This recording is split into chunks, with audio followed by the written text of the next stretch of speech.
नमस्ते सभी साथियों को, मेरा नाम मती है। मैं अजमेर ज़िले के अजयसर गांव से हूँ। हम एक ऐसे समुदाय से हैं जहाँ दोनों धर्मों का सम्मान किया जाता है।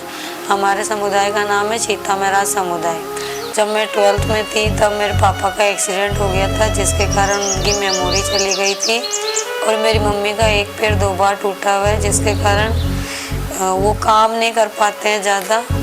और मेरा एक भाई है, हम 3 बहनें हैं। मैं 12 साल की थी जब मेरा बाल विवाह हुआ था और 9th क्लास से मुझे मानसिक तौर पे बहुत परेशान किया गया था कि नहीं, अब पढ़ाई नहीं करवानी है, अब घर का काम सिखाओ और ससुराल भेज दो। उसके बाद में मैंने जिद करके 12th पास की थी, लेकिन 12th के बाद पापा का एक्सीडेंट होने की वजह से तो मैंने 2 साल मजदूरी की थी। 2 साल मजदूरी करने के बाद मैं एक फेलोशिप में जुड़ी थी, कोरो फेलोशिप करते 12 महीने की वो फेलोशिप थी। मेरा काम था पहले लोगों के अंदर की सोच में बदलाव लाना। लोकतंत्रशाला के अंतर्गत जब मैं जुड़ी, योजनाओं पे काम करना सीखी हूँ। और एक यहाँ पे रहते हैं सविता जी, उनके पेंशन में प्रॉब्लम हो रही थी, वो विधवा है, पेंशन सत्यापन करवाया। 12th से पहले तो मैं खुद भी संविधान को नहीं जानती थी, मैंने पढ़ा ही नहीं, सिर्फ एक शब्द आता था धर्मनिरपेक्षता, उसको भी मैं धर्म के बारे में कुछ भी लिख देती थी।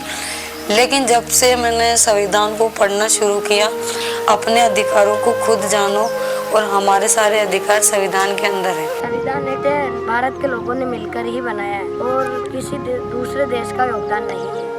ये मतलब भारत को काबिल बनाने के लिए काम है। उनके मौलिक अधिकारों को धरातल पर उतारने के लिए ही मैं 14 अप्रैल को बहुत ही शानदार तरीके से एक प्रोग्राम रखा है।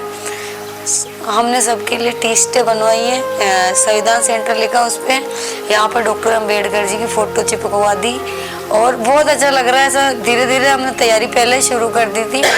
हम चाहते हैं कि हम उस दिन सिर्फ संविधान की बात करना चाहते हैं। संविधान का मौलिक अधिकार क्या है, हमने संविधान के ऊपर नाटक बनाए। हमारे गांव में जो एक प्रथा चलती है, हथाई प्रथा, जिसके अंतर्गत यह है कि कोई भी महिला पंचों के सामने कुछ नहीं बोल सकती, हमने उसके ऊपर भी नाटक बनाया।